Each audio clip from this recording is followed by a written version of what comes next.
Well, welcome everybody to the second episode of AI Insights with Robert and Adam. Today, we're going to be talking about Agentic AI. We're really excited about this. We've been planning this one for quite a while, putting together what we're going to talk about, pulling together some interesting examples. Very excited about it. So before we start, though, we did get some feedback from our listeners on our first episode, and we did have one error. We said that Moore's Law was from IBM, was actually from Intel. And so Adam and I have done the requisite push-ups to punish ourselves for getting factual information incorrect. So hopefully, we appreciate the feedback. Hopefully, our listeners will continue to give us feedback on the podcasts, and we can continue to make something that's enjoyable to a lot of folks. With that, so let's kind of kick off today. So I'm Robert, he's Adam. Today we're going to talk about Agentic AI. So let's start with a little bit of a starting point around some AI terms, because we're trying to reach a fairly broad audience here. Some of our listeners are super technical. Some folks aren't. My kids happen to be listeners and have provided me feedback on our episodes as well. So we want to start and remind people of a couple terms. So we want to talk a little bit about machine learning, a little bit about natural language processing, and we want to define generative AI. So Adam, you want to give a quick, hey, here are those couple things to think about with those terms? Sure. Thanks, Robert. Hello, everyone, for our second episode. Excited to be here. So with these definitions, machine learning's there's an evolution here in the school of kind of data science. Machine learning is kind of a predecessor to what's now being called generative AI. Deals more, I would say, they all deal with statistics. So I'm not gonna fool anybody and say they differ this way, but I guess now people would refer to traditional machine learning tools. I don't know what's a good example. Forecasting and anomaly detection are probably good use cases for traditional machine learning. And in machine learning, you have training sets, and then you can infer based on the statistics that training puts together for you. Natural language processing is taking spoken word, being able to understand that and come back with a response. I don't know. I always think of Siri and Alexa and continue to pray that those will get better, so I don't have to repeat myself and say it in different intonations. I'm trying to think back to the kind of original, transcription services that were groundbreaking at the time, and they could take what was spoken and convert that into text on a notepad, and it was it's come a long way. And then generative AI is kind of this new class, this new generation, and it's almost a milestone in the probably AI journey, if you will, where instead of being confined to potentially a data set or an output that's based on it, these models have been trained on the entire internet, for example, and can generate an output that feels crafted or curated and specific, and is not necessarily a direct response of something that you've had to feed it. So this billion parameter model that's sitting there that can carry on a natural conversation, if you will. Yeah, that's crazy. I mean, we're just 2 years removed from that really coming on the scene, and we'll talk more about that in a little bit. So today's topic around Agentic AI, let's kind of dive into that. So thanks for the primer there. When we think about Agentic AI, let's go ahead and define it a little bit and talk through some of the examples we've been seeing out there in the market. So if you want to give a quick overview of Agentic AI, I think that'd be great. Sure. I'm going to give you Adam's terms, Robert. Yeah. And hey, this is Insights with Robert and Adam, not. That's right. Well, I mean, immediately this is where people are going to go, well, that's not exactly how I think about it. But a lot of times the way it makes sense to me sometimes resonates with other people. Yeah. When I think about Agentic AI, the kind of classic thing that comes in my mind is some form of orchestration. So there's multiple layers or multiple steps that happen and they are calling those agents now. They may Yeah. perform various tasks. An example, I guess, maybe this would be a little bit easier. An example would be if I wanted to have a conversation with a model, so everybody's talked to ChatGPT or talked to, hopefully everybody's talked to generative AI chatbot. If that chatbot then also took an additional step to go and do some research on the web, that would be a form, that would be an agentic form, because it is taking on extra steps. It's orchestrating the grounding of its response potentially to do some research on the web. Let me go get the current weather, or maybe the model wants to go and hit an expert website, or I don't know, some statistics.gov or whatever. Those would be examples where it could pull it in and come up with a smarter, more relevant answer, which is what everybody's very excited about in agentic AI. That's just one example, but it makes the value output of just a simple chat conversation potentially, or if you had a knowledge base with, I think we talked about a RAG architecture last time, where you have a knowledge base loaded that you make available to the model. That's a simple form of agentic AI. An agent potentially could also look across 10 knowledge bases, figure out which one of those knowledge bases is relevant for the question that was asked, score the results, and pick out only the important ones.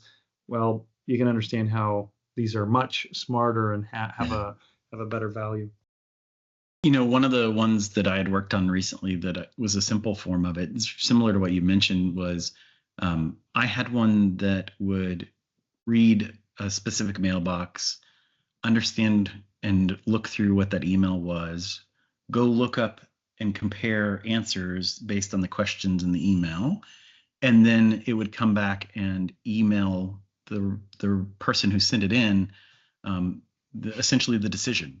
So it could look at, there are examples where you can have it look through like your expense reports, you can have it look through your policies, and people can send in questions and it can go do the research for you and come back and provide that. And, it's not a chatbot, it's actually doing the work of consuming and publishing information. So, it's pretty cool that those little steps to do it. And to me, it's kind of like when you think about like robotic process automation, those were very defined steps. And this is very much like, hey, I want you to think about this and I want you to plan around this, but I'm not going to tell you how to do it.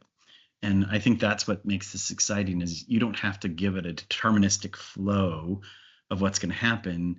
Agentic AI is going to go do the research and help figure it out. And I mean, we're still in the infancy of it, but it's impressive what it can do even at that point.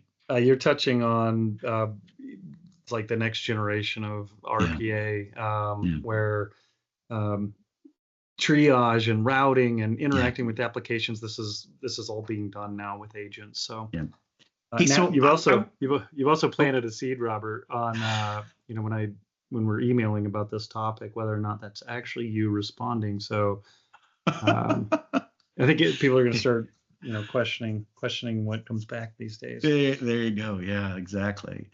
The good news was it still didn't format things that made it look like me. So the formatting was the key giveaway. Hey, so I want to talk about something it's I think really important in this. So I don't think agentic AI exists without the most recent reasoning models. And I want to talk a little bit about that. I know this isn't necessarily the reasoning model podcast, but kind of give me your thoughts around, why those reasoning models were kind of the tipping point for agentic AI. So Robert, when an agent, one of the first steps that comes in, there's a planning exercise. And actually that's what you do. You plan what steps are going to be taken and what APIs need to be used for, based on the request that came in. And oftentimes there's a mixture. So these reasoning models take some time to process. Maybe it takes 30 seconds or 60 seconds. It depends on what model you're using or the complexity of what you're asking. Typically use those up front. You plan out a whole bunch of tiny little steps, and then you hand off to dumber models or less sophisticated models that are very fast, low cost, and you have them execute those steps, and then you stitch it all back together and potentially hand it back to the reasoning model. And Yeah. here's all these little agents, all these little workers went out, did the bidding for you, and here's your big collection of what you wanted available to you or what you knew could be available to you. Can I So can I give you an example of one that worked and one that didn't in this? And sure. I think this is the perfect time of year. So we're recording this during the middle of March Madness. And I used ChatGPT and the reasoning models to build my brackets for both the men's and the women's tournament. My family, we do an internal one. It's just friendly competition and lots of trash talking amongst my children and my wife and I. Necessary. Yeah, it's loads of fun. And there might be a small prize for the kid who wins. But so I created an extra entry for ChatGPT in both, and I asked Deep Research to help with that. On the men's side, it was amazing to watch. It actually did the breakout of the planning like you're talking about, and you could follow it. It was showing me the research it was doing, where it was going, what it learned from that, and then it came back with a relatively good bracket. I'd say out of the 63 games that had to pick, I got good information on about 55 of the picks. So there were some that it just didn't have enough information about. Now, it's not winning, let me tell you that. But it is beating my bracket, which is sad because I think I'm in last place amongst my family. Ugh. But on the women's side, there is not as much media around the women's bracket and the women's game. And so I watched it go through and it got confused. I was very clear. I want 2025 NCAA women's basketball championship bracket.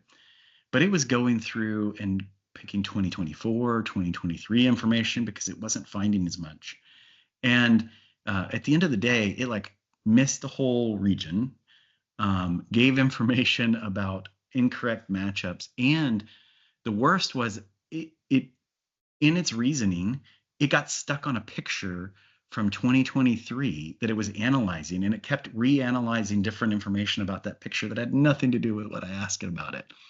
And so I think that bracket is going to lose to me on the women's side. So I'm very excited that I will beat somebody in my brackets. But it was really wild to see the research, like you're talking about, going out the web, bringing that back, figuring out what the next step was, going out and doing more, going back, and then piecing that all together to give me what should have been a winning bracket. Maybe next year. Next year, I'll just brand that as my own if it beats me this year. There you go. I want to point out a couple things that are, how far in 18 months or 20 months or however long it's been, 22 months.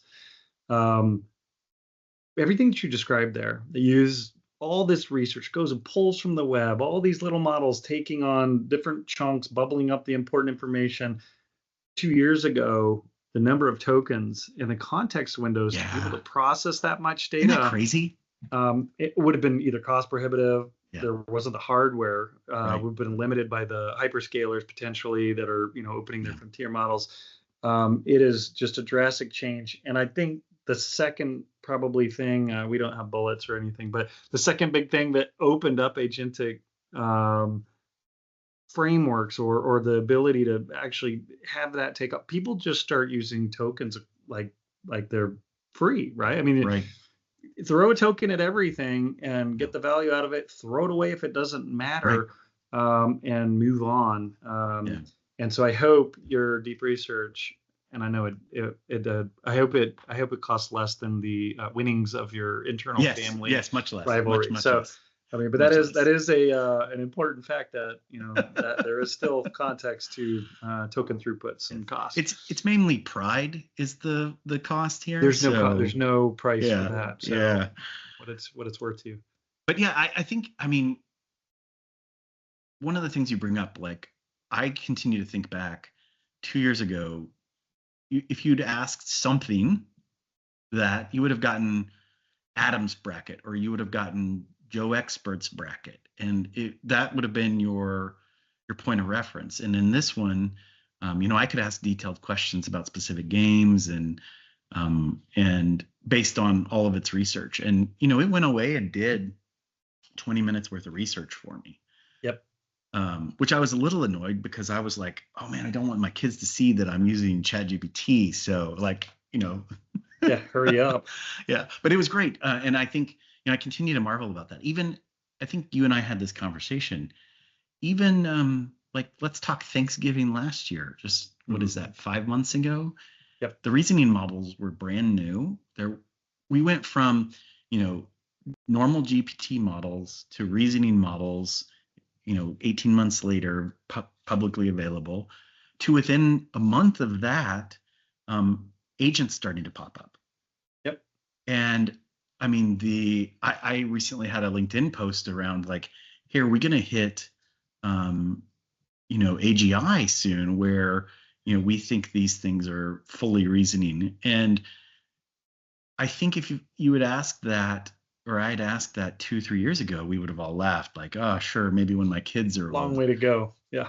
But oh my word, the acceleration in the last several months, in the last 2 years, has been crazy. Yep. The value that's coming out of I don't know, it's not even I have a good word for it, the exploitation of using an LLM to kind of do simple, basic task extracting that and stitching it together to something that's valuable in a business context, or in your case, a family pride context, has come just an incredible way. And I don't know, like, people talk about AGI, and it's like they're getting really, really good. I don't know, maybe we'll talk about it in a minute, but the stuff from a coding perspective that is available is just incredibly impressive. So. Yeah, I want to touch on that because I know that's a big topic for you. But real quick before we jump into that, one of the things I wanted to kind of touch on before we leave this topic was, I think a lot of the modes, the multimodal capabilities of this are really going to enhance a lot of the capabilities of the agent. So, I mentioned like, hey, it's going to go shoot off an email. You talked about it presenting results. But I think, being able to read images and understand what that is, and then go do tasks based on images, whether it be like construction. I mean, could you imagine being able to hand it construction plans, tell it to go figure out the procurement capabilities based on approved suppliers, and then get your initial bill of materials like right away? That would be amazing.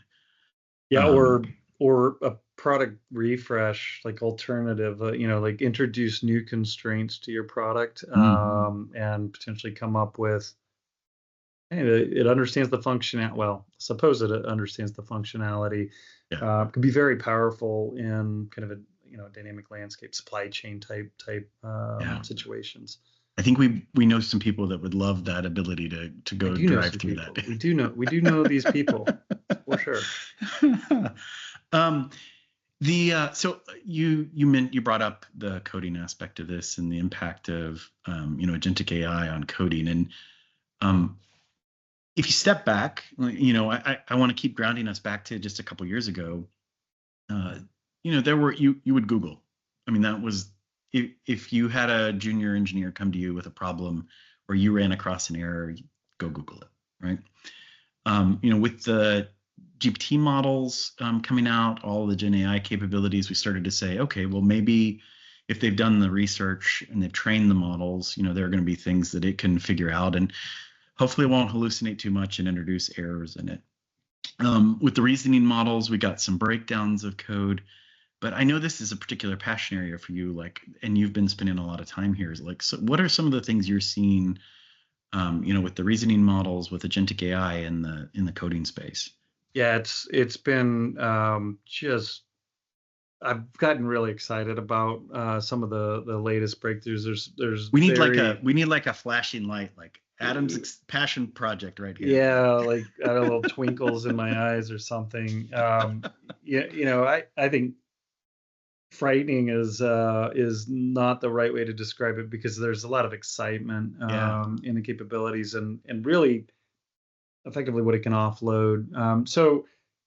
There are models such as Claude 3.7 that exist out there that are highly sophisticated as it comes to coding, understanding coding. There's a Claude Code that's out there. Claude Code can look at a repository. It will effectively do the deep research on that repository.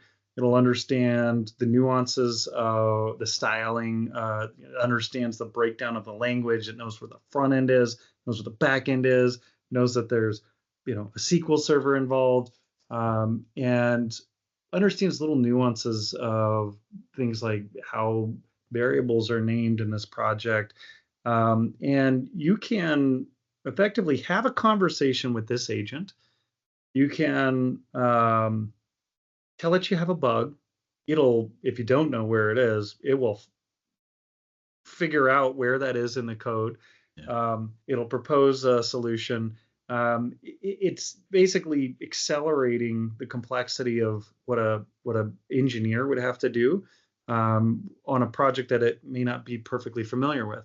So it kind of does this whole orientation. It goes through a very similar process that an engineer would to identify these places, and then we'll look at potentially the bug and acceptance criteria of that, and we'll propose a coding change. It's to the point where it will comment, commits, and be able to send that back to your repository for you. I mean, the work of probably junior engineers is quickly going away. I know Jensen, Yeah. the CEO of NVIDIA, was up on the stage saying, hey, all you engineers that are in school, like, don't learn those languages, just learn how to use these tools and be an expert in it. And I can see how there's reality to it. I have everybody that's out there freaking out like I did when I first saw it. It takes a lot of guidance. You still need to have a strong understanding, at least at this point, Yeah. as an engineer to Now. guide it. Yeah, at least right now, and it's changing fast, to guide it in the right direction, Yeah. or be able to recognize when it makes a mistake, because it's not perfect. Right. A lot of these tools, Robert, I like to say they get you like, I don't know, maybe a year ago, they get you like 70% of the way. It's very impressive. Like you're 70% there, you still got to fill in that 30%. Right. Maybe now we're at 80, 85% with some very specific tasks. But if we can quickly fix bugs, I mean, if it Yeah. costs me $5 of tokens and I don't know, 5 minutes, it would take an engineer potentially hours, and then unit testing. And I believe you can tell, and I've done this, write unit tests. Like there's a lot of coders out there that don't write automated unit tests. It will build them for you, which is Yeah. really nice. Yes. Does a good job of commenting so that you can see what's going on. Does take cleanup, but again, I'm just so at awe in Yeah. the power of what I've seen with some of these latest releases. Hey, one of the questions I have, one of the features that I've really enjoyed in like in the generative AI space is the concept of projects where you can actually have it, load up and essentially remember, keep that as part of the context of it. How much of that repository does it remember, or is it having to scan that each time you ask it to go find a bug, or is it somewhat keeping track of that in its context window? Yeah, it does not keep all of it in its context window. It builds out kind of a metadata layer so that it's got effectively some sort of a local cache, if you will. There are ways to preserve that. If you don't preserve it, then it will use Yeah. the tokens. It will burn the tokens to orient itself like it's never seen Yeah. it before, because Yeah. it can't hold an entire project in its context window. And we still see, even to this day, even though there's models over in Google that can hold 1 million tokens, you start nearing like the midway point in the model's context window, 200,000. Okay, you cross 100,000 tokens, it starts coming unglued a little bit. Yeah. You start seeing some strange anomalies, and so there are techniques. It's very similar to what we do in standard RAG architectures. We do this internal for the agent, build up the metadata. Yeah. You talked earlier about formatting.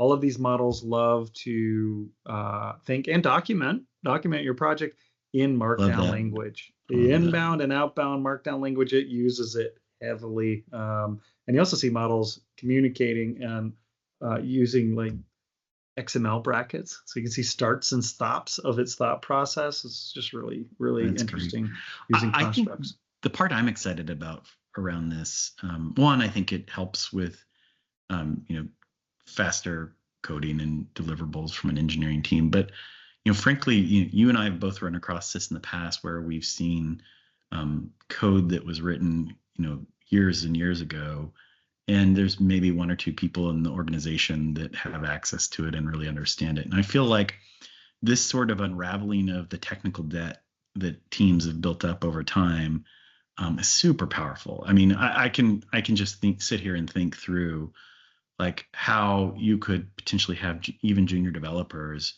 go take these tools and do the work that used to be, one person that could do it, and there'd be, building up this backlog of features that you want to do or defects you want to fix. And I think this is pretty powerful, and the ability for it to act on it, to go figure it out, act on that, create the code. I mean, if you think about it, being able to take the defect all the way from the triage through committing that code and potentially even promoting that code is just is fantastic. So There's a lot going on there. Yeah. Lots of potential. It's very exciting.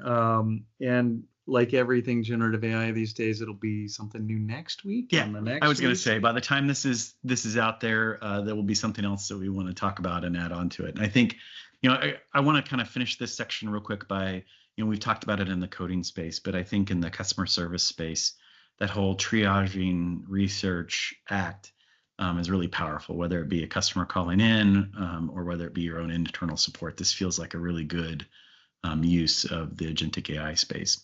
Hey, so I want to close with just a couple questions for us. We're going to see how accurate we are.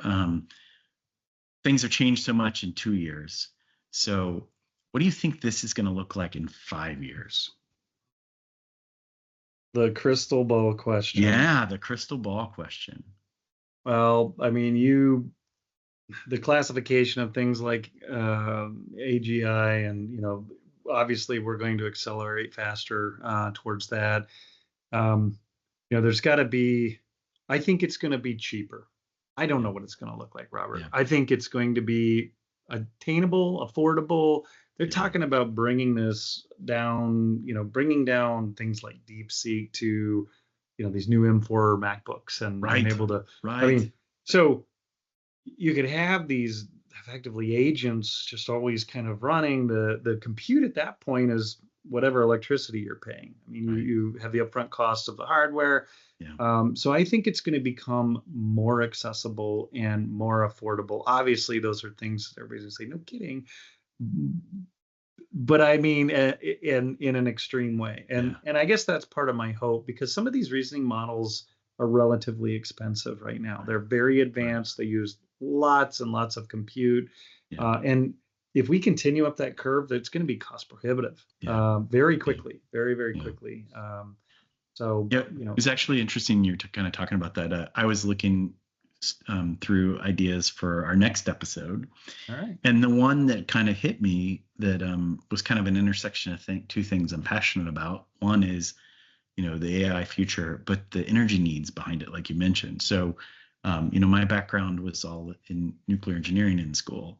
Yep. And there is a rebirth of desire to build out more nuclear reactors from an energy perspective. And so I will posit that might be a potential topic for our next episode, to bring in a couple worlds of mine together, which would be awesome. Now I've forgotten all of the nuclear engineering stuff, let's be clear, but I still have like riding a bicycle, Robert. Yeah, right? like, it's just nuclear engineering. Come on. Yeah. I think I still have a sticker that I gave my wife when we first started dating that says, I'm naturally radioactive and so are you, or something along those lines. And she put it on her mirror, and we still have that mirror in our house. So, yeah. But I think you're right. I think it's going to continue to accelerate. And I think, like I said, just looking from November to now, just the changes with the planning models with agentic AI. Like I'm super excited to see what could possibly happen by the end of this year. I think even if I posited what it could be, I know I'm going to be wrong because I'll under appreciate what could be done.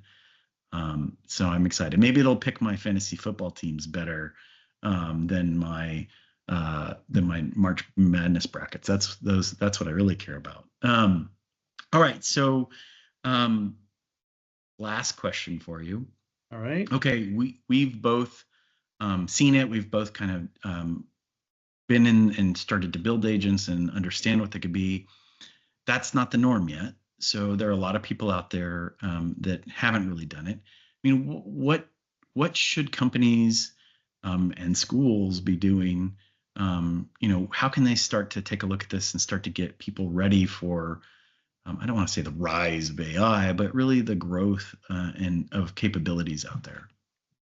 Yeah, I guess I'm kind of an optimist, that originally, or I say when these kind of tools took off, that application, there was a lot of fear Yeah. of Yeah. stealing all my inputs. Yeah. It's training. It knows everything about me. There's legal aspects on Right. that I think are still in the courts as it comes to image generation. It's becoming very commonplace. It's becoming stitched into. I ever came up with Copilot? Yes, you have to help steer these things. That's probably a good word for it. But everybody's got one now. Yeah. It's in all of our software. It is at the forefront.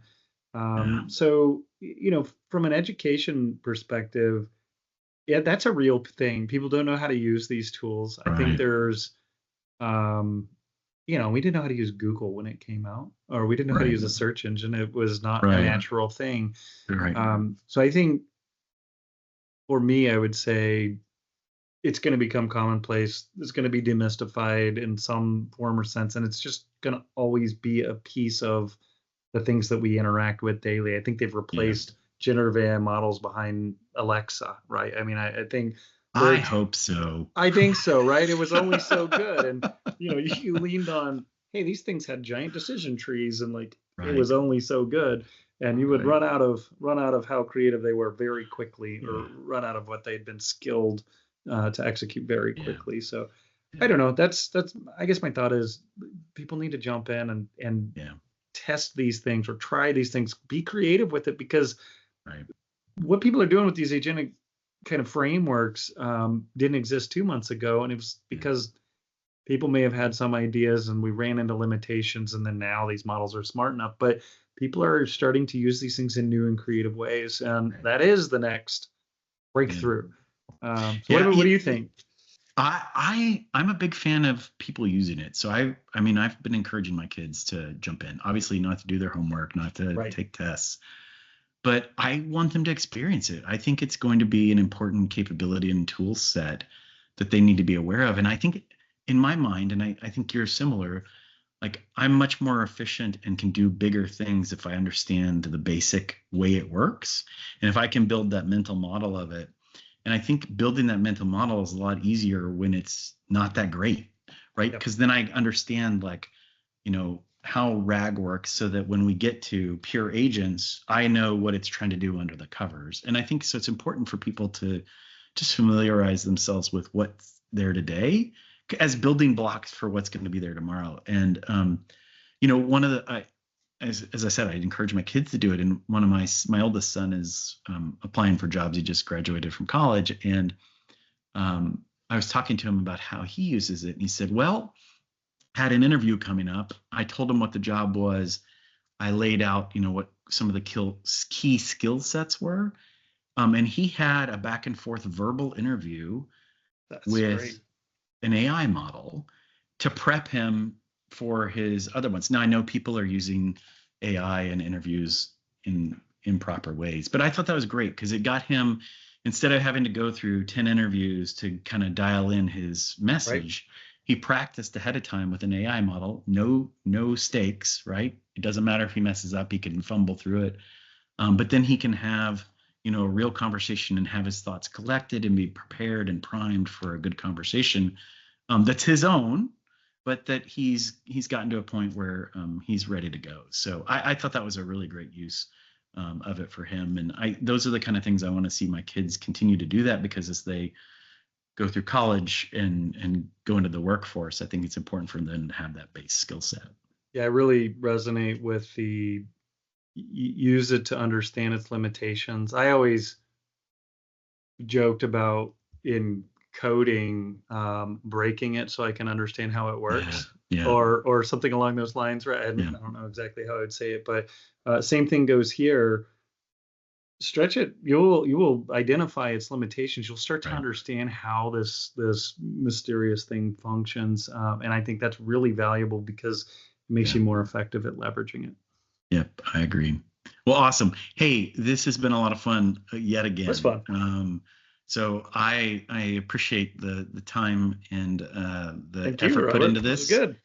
Yeah, and I'm looking forward to episode 3. We'll see if it's about nuclear energy or if we come up with a better topic in the next couple of weeks. I will ask all the questions then. We'll test your recall. Oh man, yeah, that would be embarrassing. I'd probably get kicked out of like the American Nuclear Society or something. So anyway, thank you very much for doing this. I appreciate it. I had a lot of fun. Hopefully, our listeners get some knowledge out of this and some enjoyment. And as always, would love feedback from folks in terms of topics, or are we hitting the mark in terms of what's interesting and insightful. So with that, I'm Robert, he's Adam, and this is AI Insights with Robert and Adam. All right, guys, till next time.